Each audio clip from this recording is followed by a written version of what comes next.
Capítulo 22.2. Deuda pública.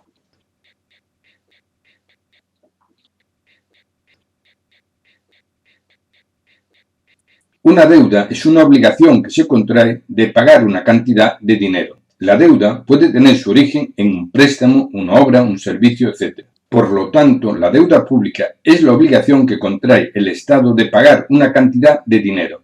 La deuda pública del Estado, en términos generales, es la suma de las deudas del gobierno central, las deudas de los gobiernos autonómicos, las deudas de las diputaciones, las deudas de los ayuntamientos, las deudas de la seguridad social.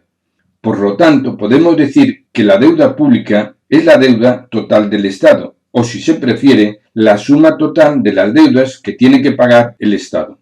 Ahora bien, también se emplea la expresión deuda pública en un sentido más restringido. Efectivamente, los estados, cuando no disponen de dinero para pagar los gastos, piden un préstamo. Y la forma que tienen los estados para pedir el préstamo es emitiendo lo que se ha denominado deuda pública.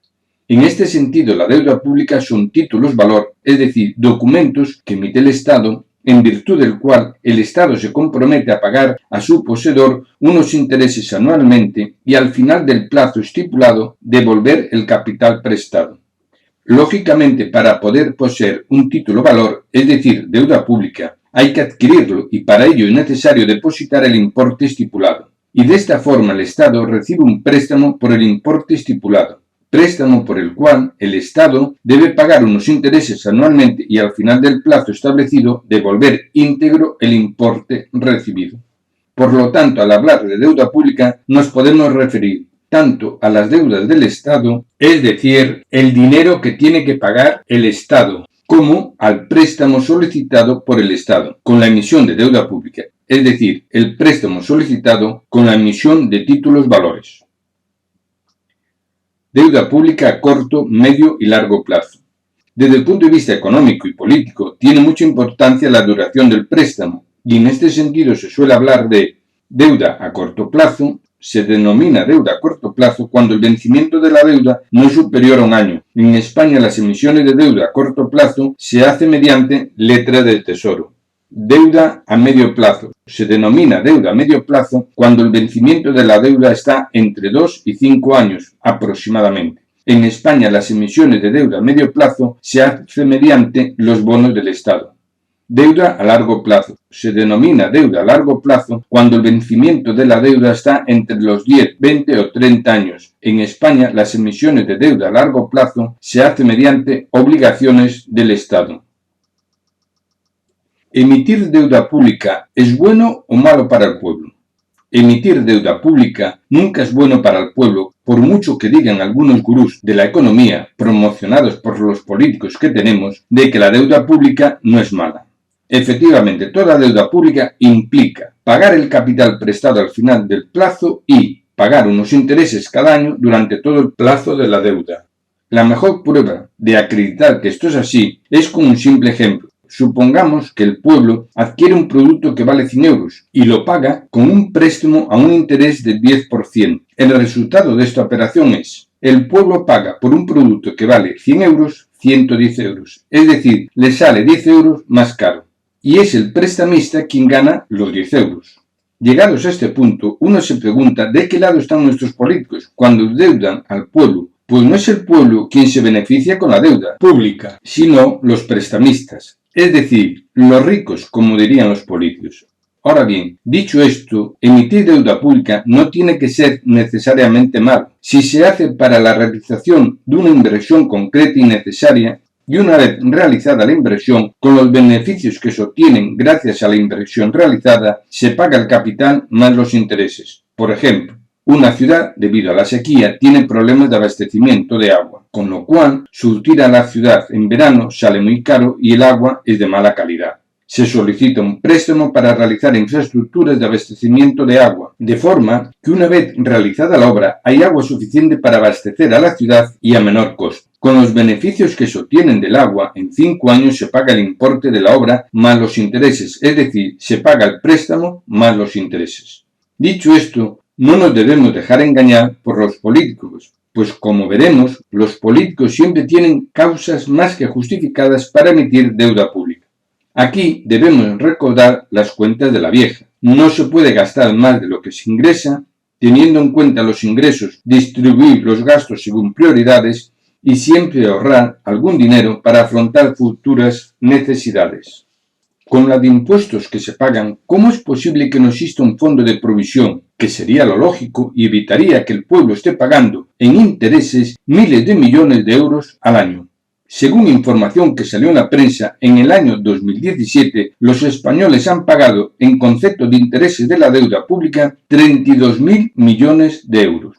La gente no es consciente de lo mucho que paga en impuestos, pero existe una forma bastante simple para que cada persona pueda saber realmente cuánto paga en impuestos cada año. Efectivamente, se hace un estudio que consiste en cuantificar todos los impuestos que paga esa persona a lo largo de todo el año y el valor de estos impuestos lo ponen en relación con el sueldo que cobra. Y el resultado en el año 2017, al igual que en los últimos años, es de 6 meses de media. Es decir, un trabajador está trabajando durante 6 meses al año solo para pagar impuestos y a partir de ese momento, los otros 6 meses, es lo que gana para sobrevivir él y su familia, comida, ropa, luz, etc. Por lo tanto, si un trabajador quiere saber realmente cuánto dinero paga él en total al año en impuestos, lo único que tiene que hacer es multiplicar su sueldo bruto por 6 y le da el importe total de lo que paga al año en impuestos. Y si divide este importe por 12 meses que tiene el año, ya sabe realmente lo que paga cada mes en impuestos. Si el lector hace esta operación, no se va a creer lo mucho que paga en impuestos, pues generalmente no somos conscientes que de lo que pagamos diariamente en gastos de comida, ropa, luz, teléfono, agua, etc., mes tras mes, una parte de ese dinero no es para el pago de la comida, ropa, luz, etc., sino que se lo queda el Estado para que lo administren los políticos. Aconsejamos a todo trabajador que haga esta operación para que sea consciente de la explotación a la que está sometido por parte de los políticos. A estos impuestos también tenemos que añadir los impuestos que tiene que pagar la empresa por cada trabajador. Lógicamente, aunque los impuestos los paga la empresa, también salen del esfuerzo del trabajador, pues es el trabajador quien, con su trabajo, produce lo suficiente para el pago de todos los gastos. Pero, por si esto fuera poco, como los impuestos que pagamos a los políticos no les llega para nada, resulta que tenemos la mayor deuda de nuestra historia. En el año 2017, los intereses de la deuda ascendieron a 32.000 millones de euros anuales. Para que la gente sea consciente de la sangría que supone a los trabajadores el pago de los intereses de la deuda, haremos una comparación de los 32.000 millones de euros con la vivienda, el salario y noticias actuales. Comparemos los 32.000 millones de euros de intereses con la vivienda. Con anterioridad se dijo que el precio medio de la vivienda era de unos 120.000 euros para un piso de 80 metros cuadrados. Esto significa que 32.000 millones de euros equivalen a más de 260.000 viviendas sociales gratis cada año. Metafóricamente hablando, podemos decir que el Estado español, es decir, los políticos, regalan a los prestamistas, a los ricos, más de 260.000 viviendas cada año. En una legislatura, es decir, 4 años, esto representa más de 1 millón de viviendas sociales para los prestamistas, los ricos. Comparemos los 32.000 millones de euros de intereses con el salario. Como se dijo con anterioridad, el sueldo más habitual en España es el denominado mileurista, es decir, un sueldo neto de unos 1.000 euros al mes, en 12 pagas al año solamente. Esto significa que 32.000 millones de euros equivalen al sueldo neto anual de más de 2.600.000 trabajadores españoles cada año. Metafóricamente hablando, podemos decir que el Estado español, es decir, los políticos, pagan el sueldo neto de más de 2.600.000 trabajadores para que trabajen para los prestamistas, los ricos. durante todo un año tras otro. Comparemos los 32.000 millones de euros de intereses con noticias actuales. Aquí la comparación la tendrá que hacer el lector. Recuérdese lo ya dicho, de que periódicamente y a bombo y platillo anuncian en las noticias una gran inversión económica que dará trabajo a muchas personas y durante unos cuantos años y que generará muchísima riqueza, cuya inversión lo más probable es que no alcance los 200 millones de euros. Por favor, cuando den una noticia así, no te olvides de los 32.000 millones de euros que pagamos cada año en intereses de la deuda. Tus hijos y nietos te lo agradecerán. Y la deuda sigue.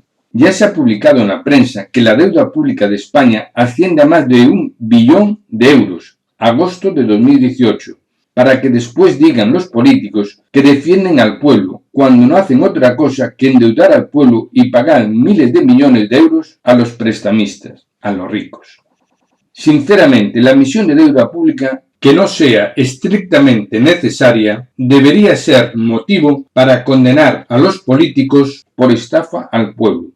Por desgracia, esto no ocurre y no les pasa nada.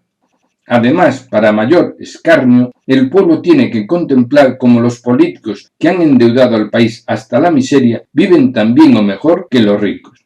Una buena forma de saber si un político es democrático o no es fijándose en la deuda que deja al pueblo. Si durante su mandato la deuda aumenta, difícilmente se puede decir que estemos ante un político democrático, más bien tendríamos que hablar de un chupóptero. Si durante su mandato la deuda disminuye, sí se puede considerar que estamos ante un político democrático. Justificación de la deuda pública. Generalmente los políticos suelen justificar la deuda pública con argumentos de gran interés social, como suelen ser: hubo que pedir dinero para pagar las pensiones, hubo que pedir dinero para pagar la sanidad, hubo que pedir dinero para ayudas sociales, etcétera, etcétera. Lo primero que uno tiene que pensar en estos casos es: ¿dónde está todo el dinero recaudado para estos conceptos? No debemos olvidar que, aunque los políticos dicen que el préstamo solicitado es para el pago de tales conceptos, al final lo que pasa es que no se sabe muy bien dónde lo gastan, pues la experiencia nos demuestra que nunca hay suficiente dinero para estos conceptos y al poco tiempo ya vuelven a pedir más préstamos para los mismos conceptos. Sin embargo, y esto es muy curioso, no ocurre lo mismo con los gastos políticos, para los cuales siempre hay dinero y uno no sabe muy bien de dónde sale. Da la sensación que todo el dinero que recaudan para pensiones, seguridad social, ayudas sociales, etc., van a parar al fondo común, donde los políticos sacan el dinero para sus cosas. Pero además de todo lo dicho, es que este tipo de argumentos es un falso argumento, puesto que más tarde o más temprano, y solo es cuestión de tiempo, el día que no podamos pedir más dinero, porque nadie nos presta, los jubilados morirán de hambre, los enfermos fallecerán por falta de asistencia y las personas necesitadas no tendrán ningún tipo de ayuda. Quizás la gente piense que esto no es posible, que esto nunca puede pasar, pero lo cierto es que situaciones así pasan. Un buen ejemplo de ello lo tenemos actualmente en Venezuela, año 2018. Uno de los países con más riqueza del mundo y sin embargo la gente huye del país porque no tiene que comer, las medicinas escasean y no hay de qué vivir. ¿Quién tiene la culpa de todo lo que pasa en Venezuela? Los políticos, así de claro. Los políticos pueden arruinar a un país, por muy rico que sea, si la gente que les vota no actúa con espíritu crítico y se deja engañar. Lo que significa que la gente también debe asumir su parte de culpa, aunque sea indirecta.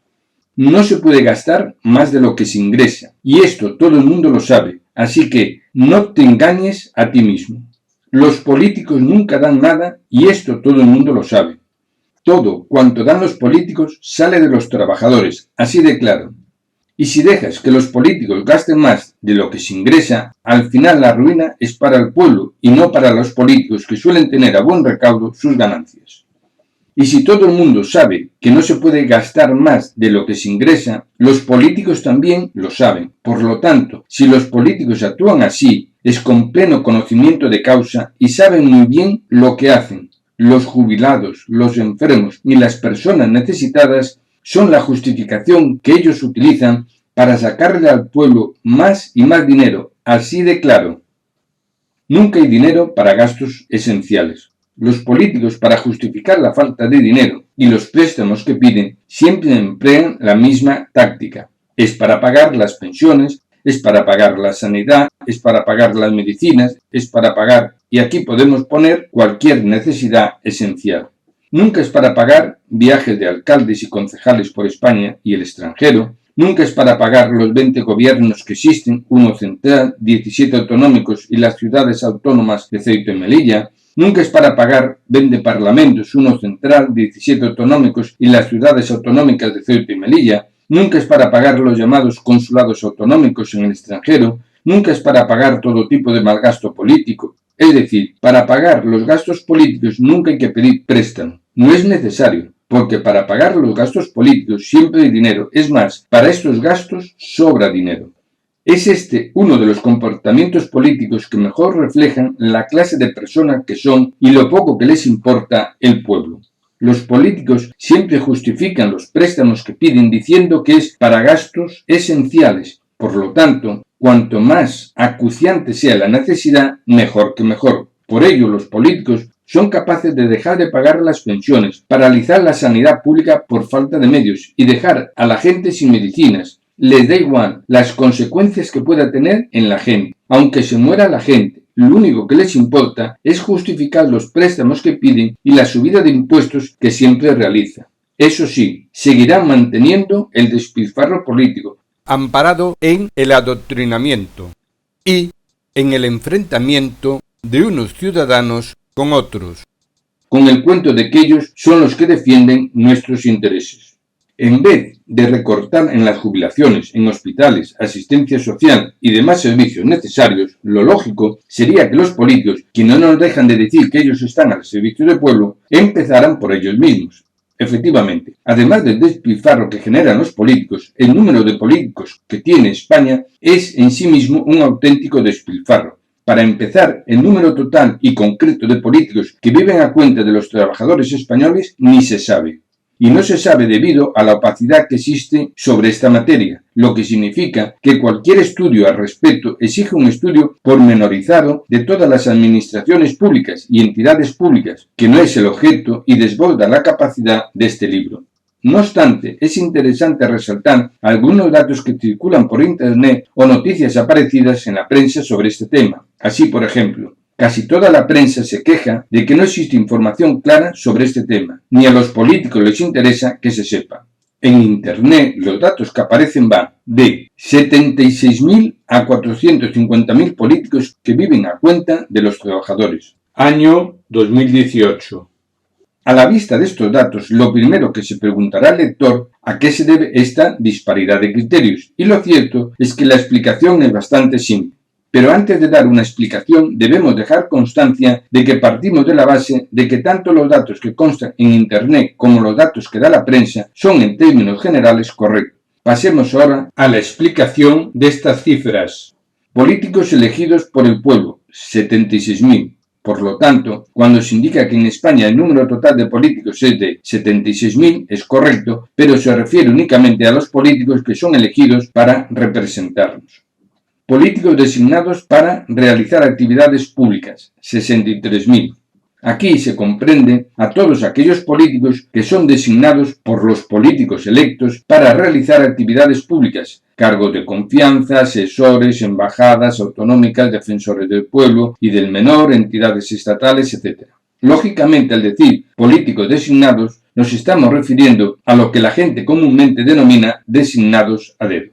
Debemos dejar constancia que no afecta a este concepto el hecho de que la aprobación se hubiese realizado de forma parlamentaria, ya que, para desgracia de los españoles, los políticos suelen designar a otros políticos y todo queda entre ellos.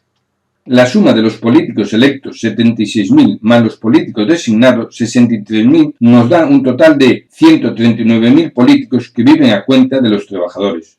Esta es una cifra bastante aceptada por la prensa en general, pero sinceramente, aunque en principio podemos decir que esta cifra de 139.000 políticos es correcta, lo cierto es que no refleja toda la realidad, pues los tentáculos de los políticos van más allá del ámbito estrictamente político. para colocar a los suyos y controlarlo todo. Por ello, deben ser tenidas en cuenta las empresas públicas, empresas privadas con fuerte participación estatal, consejos reguladores, entes de carácter público, etc. Políticos colocados en entidades públicas o semipúblicas, 161.000. Si damos por válidos y correctos los datos que constan en Internet sobre la colocación de políticos en empresas públicas, consejos reguladores, etc., el dato total es de 161.000 políticos colocados. Desconocemos si es correcto o no este dato, pero teniendo en cuenta que cuando un político deja el cargo público suele quedar colocado y bien colocado, nos parece un dato bastante verosímil. Si sumamos todos los conceptos, nos sale que en España hay un total de 300.000 políticos que viven a cuenta de la política. Es decir, 300.000 políticos que viven a cuenta de los trabajadores. Dada la opacidad política en este tema, es muy difícil saber si estos datos son correctos al 100%, pero teniendo en cuenta los escándalos que han salido en la prensa sobre corrupción política, los lujos y riquezas de muchos políticos, las herencias que reciben algunos políticos de familiares que nadie sabía que eran millonarios y, en definitiva, cómo prosperan los políticos mientras el pueblo languidece, hemos de decir que nos parece creíble el dato de que en España hay 300.000 políticos viviendo de los trabajadores. ¿Por qué la gente trabajadora tiene que pagar a las autoridades locales y autonómicas viajes fuera de su territorio y no solo por España, sino también por el extranjero? Malos gastos de todo el séquito que les acompaña, embajadas autonómicas y demás prebendas. No preguntamos cuál es el motivo de estos gastos, pues los políticos siempre tienen una justificación, es para defender los intereses del pueblo. Es más, pedir que den una justificación en estos casos sería un error, pues ello equivaldría a validar de antemano lo que hacen, pero pendiente de justificación, cuando lo que hacen no tiene justificación alguna por puro sentido común. Su mandato es gestionar su territorio y se comportan como si fueran presidentes del gobierno. Son los señores feudales de nuestra época, así de claro. Sinceramente, en España sobran muchos políticos, pero, por si esto fuera poco, además actúan como el señor feudal de antaño, con el dinero que le saca a sus vasallos, los trabajadores. Basta recordar, a modo de anécdota, algunas noticias publicadas por la prensa como son autoridades locales y autonómicas que se fueron de viaje oficial a un país extranjero. ¿Qué tiene que hacer en el extranjero o en el otro extremo de España? Embajadas autonómicas, donde colocan a los suyos. Lógicamente los sueldos no pueden ser mileuristas, sino que tienen que ser acordes con la categoría de la embajada autonómica. Además, lo que cuesta el edificio, su mantenimiento, personal de servicio, etc. Comilonas y burdeles para disfrute y regocijo de los políticos, por supuesto a cargo de los trabajadores. Y tampoco debemos olvidar lo dicho anteriormente de que España tiene unos 40.000 coches oficiales al servicio de los políticos y los Estados Unidos de América 412.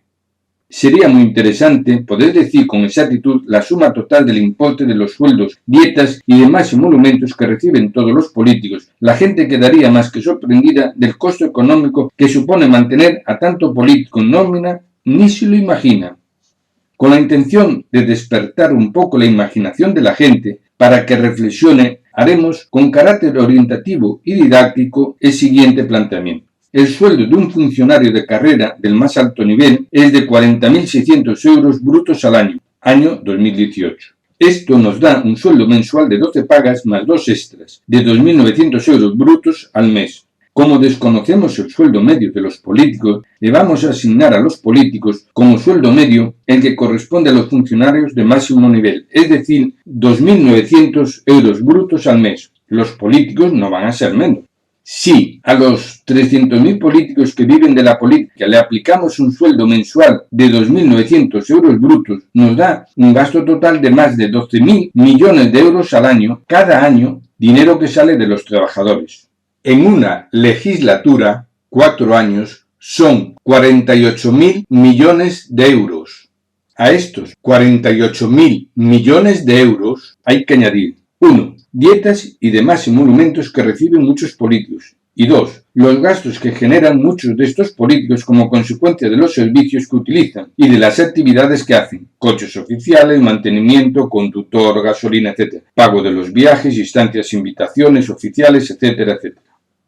No está de más recordar aquí que según la prensa, España es el país europeo con más políticos y si bien algún periódico deja constancia a modo de justificación que el número de políticos electos es similar a Alemania, lo cierto es que Alemania tiene una población de 83 millones de habitantes y España 47 millones, año 2016.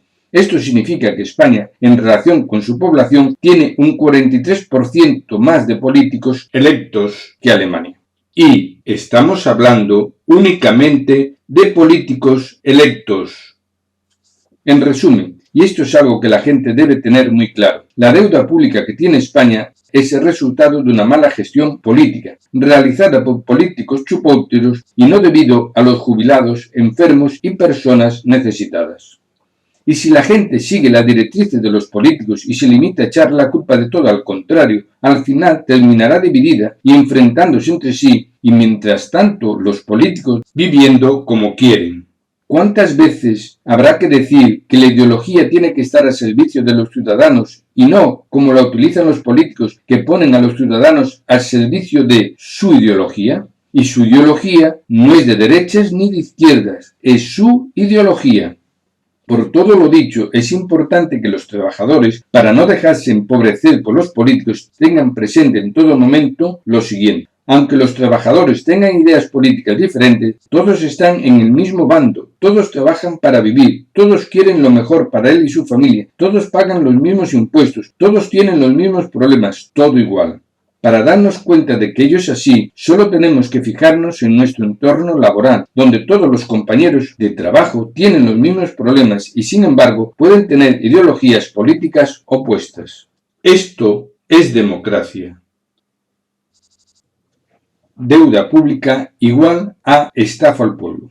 Desde el punto de vista técnico, no puede decirse que generar deuda pública sea una estafa, pero en términos coloquiales, sí podemos decir que generar deuda pública es una estafa al pueblo, sobre todo si la deuda pública se utiliza para pagar los gastos del día a día. ¿Por qué decimos que generar deuda pública debería ser considerado una estafa al pueblo? Pues muy sencillo, porque el político que genera deuda pública te está engañando, pues aparenta que es un buen gestor y que sobra dinero, cuando la realidad es todo lo contrario. Tiene pérdidas y para ocultarlo te empeña de por vida. Con un ejemplo se comprenderá mucho mejor. Supongamos que tenemos un gestor que nos dice que todo está perfecto, pero la realidad es que los ingresos no llegan para pagar los gastos que realiza el gestor, motivo por el cual solicita un préstamo con garantía del piso donde vives. Al año siguiente lo mismo, y para pagar los gastos el gestor aumenta la deuda y el piso queda como garantía. Llegará un momento en que ya no nos prestan más dinero, pues la garantía del piso ya no da para más. En ese momento nos encontramos sin vivienda, sin dinero y aún encima tenemos que pagar una deuda, es decir, estamos en la miseria. Pero, con toda seguridad, el político que nos endeudó ni está gobernando, con lo cual ya no asume ninguna responsabilidad, ni está en la miseria. En resumen, la emisión de deuda pública por motivos políticos técnicamente no es una estafa, pero al final los efectos que producen en el pueblo son los propios de una estafa. Pagar una deuda por cosas que creíamos que estaban pagadas. La deuda pública únicamente se debería permitir en supuestos muy concretos y excepcionales y nunca superar un importe o porcentaje determinado. Y además, en estos casos se debería informar al pueblo de forma expresa de cuánto dinero hay que pagar en concepto de intereses al año por todas las deudas. Es decir, decírselo de forma expresa para que la gente se conciencie y no limitarse a publicarlo en diarios oficiales. Asimismo, como se ha dicho, en cada pago que se hace a las administraciones públicas debería hacerse constar expresamente qué importe de ese pago va destinado a pagar la deuda pública. De esta forma, la gente sería consciente del negocio que tienen los prestamistas, los ricos, con estos políticos que nos endeudan un año tras otro. Puede decirse, por tanto, que la deuda pública recurrente para gastos de la gestión diaria del Estado es una estafa al pueblo y como tal debería estar penada y no como está pasando actualmente que queda impune. Deuda pública igual a compra de votos. Por desgracia, suele ocurrir que los políticos utilizan la deuda pública para obtener votos engañando al pueblo. Efectivamente, muchas veces los políticos, con el fin de que les voten, ofrecen cosas y más cosas a sabiendas de que no hay dinero para tanto despilfarro. Y para que la gente no sea consciente de este despilfarro, emiten deuda pública. Y si es necesario, emiten más deuda pública. Y de esta forma, aparentemente, consiguen logros que otros políticos no ofrecían. Hasta que llega un momento que la deuda es tan grande que no se puede pedir más dinero. Y en este momento la gente se da cuenta que no tiene para comer y aún encima tiene que pagar la deuda. En este punto sería conveniente que los trabajadores hiciesen la siguiente reflexión. De todo el dinero que dicen los políticos que dan en subvenciones o por cualquier otro concepto, ¿cuánto dinero has recibido? Probablemente ninguno. Y en el caso de haber recibido una ayuda económica, seguro que son migajas. Y además, lo más probable es que estas migajas implique que tengas que pagar más impuestos en la declaración de la renta, lo que al final se traduce en que la ayuda económica se queda prácticamente en nada. Efectivamente, si el trabajador escucha lo que dicen los políticos y después mira a su alrededor y hace una reflexión crítica, tendrá la sensación de que las ayudas que se dan no sirven para nada y todo sigue igual de precario. Dicho todo esto, la gente también tiene que ser consciente y no dejarse engañar. Por ejemplo, supongamos que un alcalde endeuda a su pueblo con 4 millones de euros en sus 4 años de mandato. Eso sí, para las fiestas del pueblo dio 30.000 euros cada año. Hay elecciones y las gana otro candidato que consigue rebajar la deuda en 2 millones en sus 4 años de mandato, pero para las fiestas del pueblo da únicamente 10.000 euros cada año. En las siguientes elecciones la gente vota al anterior candidato porque daba más dinero. Es decir, el alcalde que hizo una buena gestión y bajó la deuda en 2 millones de euros, la gente no lo valoró, porque la gente no es consciente del perjuicio que le causa la deuda hasta que no queda nada y hay que pagarlo todo. Para evitar que la gente no sea consciente del perjuicio que le causa la deuda pública, lo lógico sería que en cada pago que se hace al ayuntamiento, en dicho pago se refleje el importe que se destina al pago de la deuda, para que la gente sea consciente de lo mucho que le encarece la vida las deudas que generan los políticos. La gente vive por encima de sus posibilidades.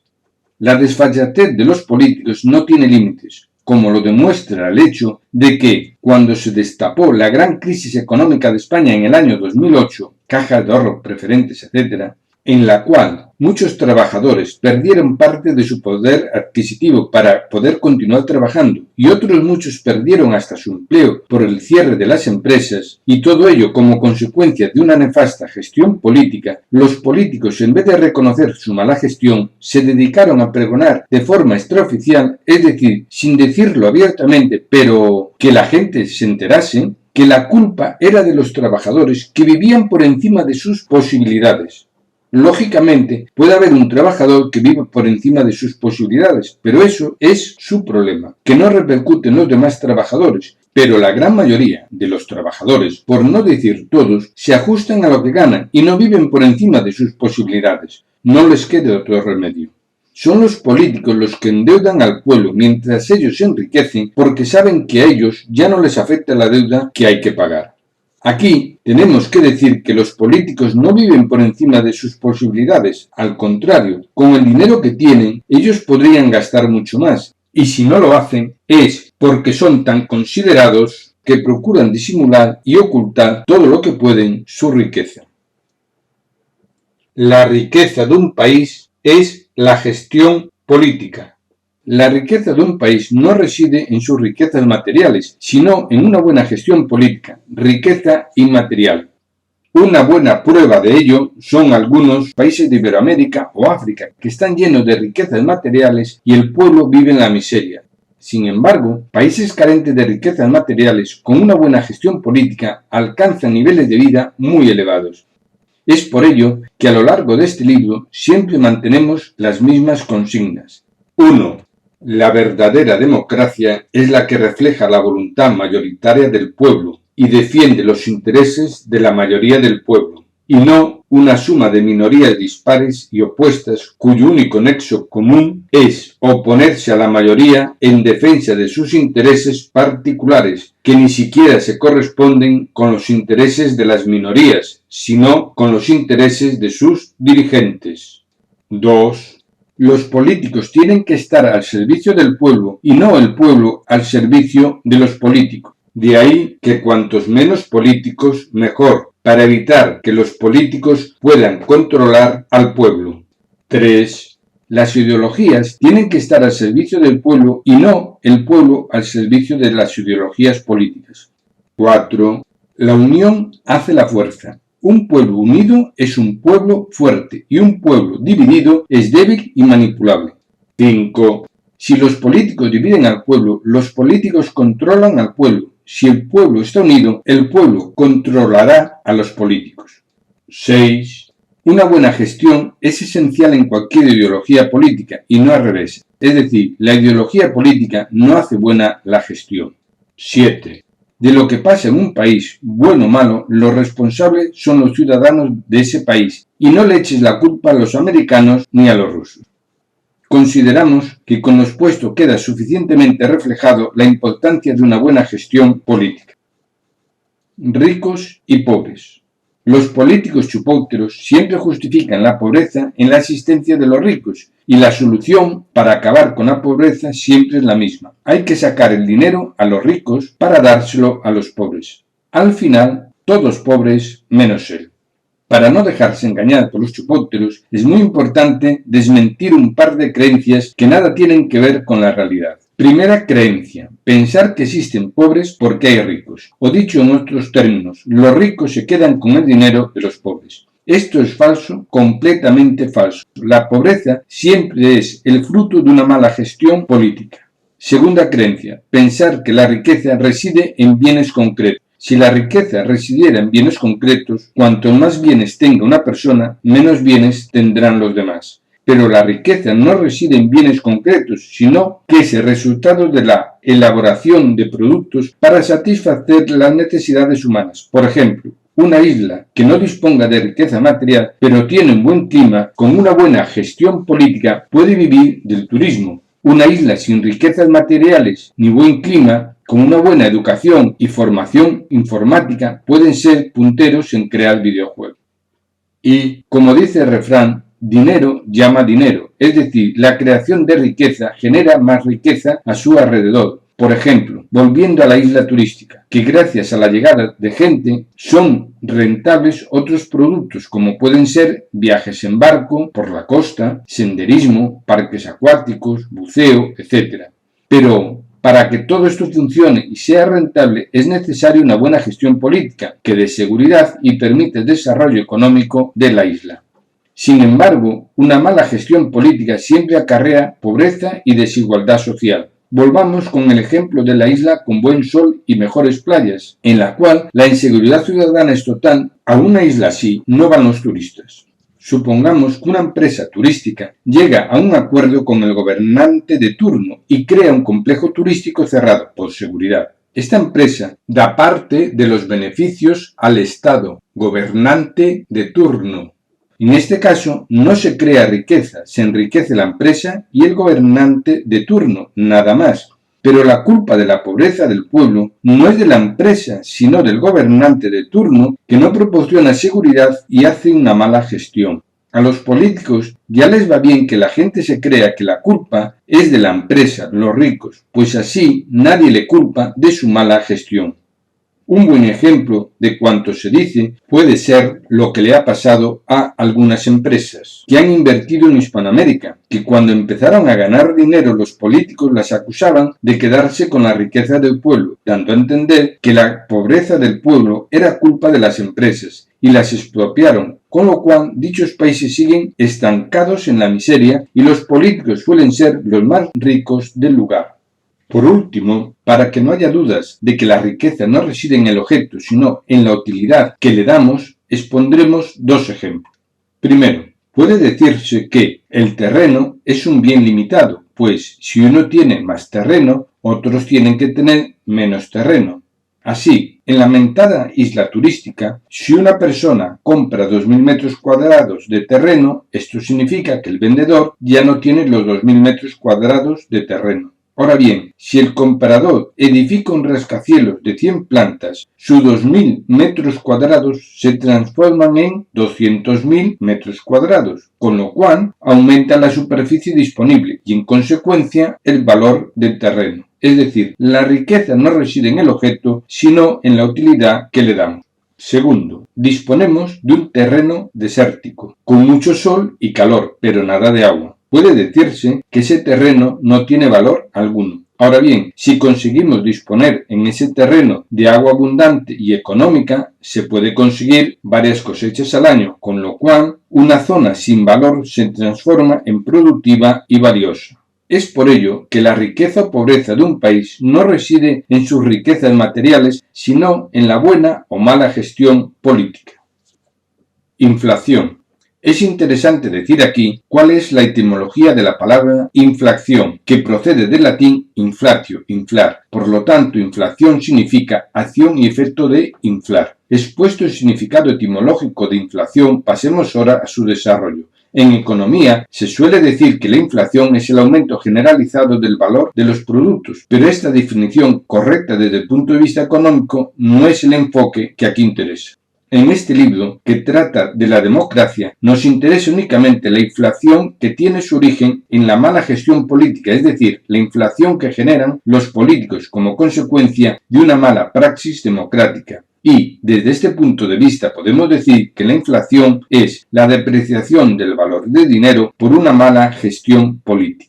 Desde el punto de vista económico, las formas que existen para depreciar el valor del dinero pueden ser varias, pero como hemos dicho aquí, no nos interesa esta perspectiva económica en la cual la depreciación no es necesariamente mala, pues ello depende de la coyuntura económica de cada momento, sino que aquí nos interesa la depreciación económica de la moneda que tiene su origen en una práctica política ajena a los valores democráticos del pueblo. Y, desde esta perspectiva, hablaremos de dos supuestos. 1. Fabricación de moneda y 2. Impuestos improductivos. 1. Fabricación de moneda. La moneda de un país debe ser el reflejo de su economía real, de forma que el valor del dinero está en consonancia con la riqueza que produce el país. Este equilibrio se rompe cuando el político se dedica a fabricar moneda por encima de la capacidad económica del país. Un ejemplo permitirá comprender lo aquí expuesto. Supongamos que un político dice durante su campaña electoral que si él gana las elecciones, el Estado pagará a cada familia 1.000 euros al mes, mientras él sea presidente. Gana las elecciones y el Estado paga a cada familia 1.000 euros al mes. Pero estos 1.000 euros que recibe cada familia mayores cada mes no es el resultado de una mayor producción y un aumento de la riqueza del país, sino simplemente haber impreso más papel moneda, con lo cual, si la moneda no refleja un valor real, la moneda va perdiendo valor y los productos se encarecen. Y en poco tiempo, la subida generalizada de los productos hace que el poder adquisitivo de las familias sea menor que antes, lo que significa que ahora, con 1.000 euros más al mes, compran menos productos que antes con 1.000 euros menos. O dicho con otras palabras, ahora tiene más dinero, pero son más pobres porque el dinero no tiene valor, es papel. Y, en casos extremos, el valor del dinero puede llegar a ser casi nulo. Las consecuencias de la inflación son desastrosas para el país, sobre todo para los trabajadores y la gente más pobre. Si imprimir billetes fuese la solución a los problemas económicos de un país, los políticos no harían otra cosa que imprimir billetes. Pero, por muchos billetes que se impriman, si nadie produce pan, al final no habrá pan para comer y la gente se morirá de hambre por muchos billetes que tenga. De hecho, muchos han sido los políticos que han recurrido a la impresión de billetes para solucionar los problemas de su mala gestión, y en todos los casos las consecuencias siempre han sido las mismas: miseria y más miseria en vez de solucionar problema alguno. 2. Impuestos improductivos. Los impuestos deben ajustarse a las posibilidades económicas del país y ser los justos para pagar los gastos necesarios del Estado. Por lo tanto, cuando los políticos se dedican a imponer impuestos que obedecen a criterios políticos y no económicos, al final siempre termina perjudicando al pueblo e incluso pueden producir inflación, que es lo que más perjudica al pueblo. Con un ejemplo se entenderá todo mucho mejor. Supongamos que por motivos de escasez aumenta considerablemente el precio del petróleo a nivel internacional. Teniendo en cuenta que el petróleo es una energía que mueve el transporte, esta subida del petróleo genera un aumento más o menos generalizado de todos los productos. Y si bien desde el punto de vista económico ello puede producir inflación, desde la perspectiva de este libro, a ello no lo vamos a considerar inflación, sino un aumento en el precio de los productos debido al petróleo y propio de la economía de mercado. Este tipo de encarecimiento del producto, como puede ser por escasez, no es ni bueno ni malo, es lo que hay. Es más, la subida general del petróleo por escasez lo que puede acarrear es la búsqueda e investigación de fuentes alternativas de energía para cubrir las necesidades energéticas, lo que incluso a la larga puede ser beneficioso para todos.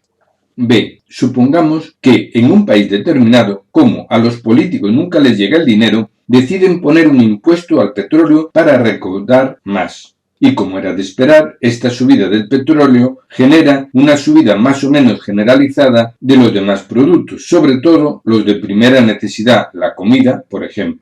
En este caso, sí debemos hablar de inflación, ya que la subida del petróleo y en consecuencia de todos los demás productos no se debe a un aumento en el precio del petróleo, sino al hecho de que los políticos han inflado el precio del petróleo por motivos políticos, que no es lo mismo. Aquí el encarecimiento del petróleo es artificial y no real.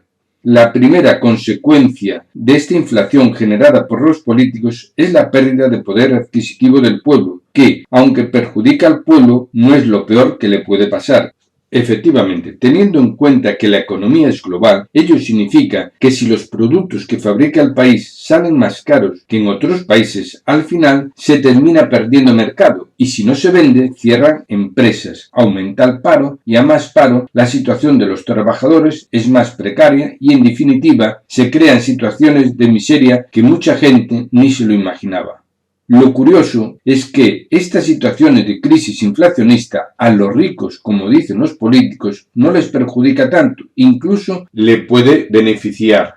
Efectivamente, si una persona gana 5 veces el sueldo de un mileurista, por ejemplo, muchos políticos, no significa que coma 5 veces más. Y además, lo que suele ocurrir es que, mientras los productos de primera necesidad suben, los productos caros suelen bajar de precio, ya que los trabajadores no se pueden permitir lujo alguno, lo que significa que, en estas circunstancias, los ricos adquieren los productos caros a un precio más bajo. En resumen, la inflación enriquece a los ricos y empobrece a los pobres. No es de extrañar, por tanto, que los políticos generen inflación, ya que ellos van de pobres, pero no son pobres. Conclusiones. Lo importante en este apartado de Economía y Hacienda no es el contenido de los puestos, sino que los lectores hayan comprendido y tengan claras las siguientes ideas. Que todos los gastos del Estado los pagan los trabajadores. Que los políticos no dan nada, ya que todo el dinero que dan los políticos se lo sacan a los trabajadores mediante impuestos. Que la riqueza de un país reside en una buena gestión política, riqueza inmaterial, y no en sus riquezas materiales. Que no se puede gastar más de lo que se ingresa. Que si es importante saber cuánto dinero gastan los políticos, más importante es saber en qué gastan los políticos el dinero y cómo lo gastan. Que la deuda pública empobrece al pueblo y enriquece al prestamista. ¿De qué lado están los políticos? Endeudar al pueblo para los gastos normales es la segunda mayor estafa que se puede hacer al pueblo. Que la inflación económica es la mayor y peor estafa que se puede hacer al pueblo, y los más perjudicados son los más pobres. Que la inflación enriquece a los ricos y empobrece a los pobres. Que una buena forma de saber si un político es democrático o no es fijándose en la deuda que le deja al pueblo. Si durante su mandato la deuda aumenta, difícilmente se puede decir que estemos ante un político democrático, más bien tendríamos que hablar de un chupóptero. Si durante su mandato la deuda disminuye, sí se puede considerar que estamos ante un político democrático. Y por último, ¿cómo es posible que la gente trabajadora no diga nada cuando los políticos malgastan el dinero público como si fuera suyo? Coches oficiales, viajes, préstamos, etc. ¿Cómo es posible que la gente trabajadora no diga nada cuando los políticos se enriquecen y los trabajadores languidecen? La respuesta la tiene el lector.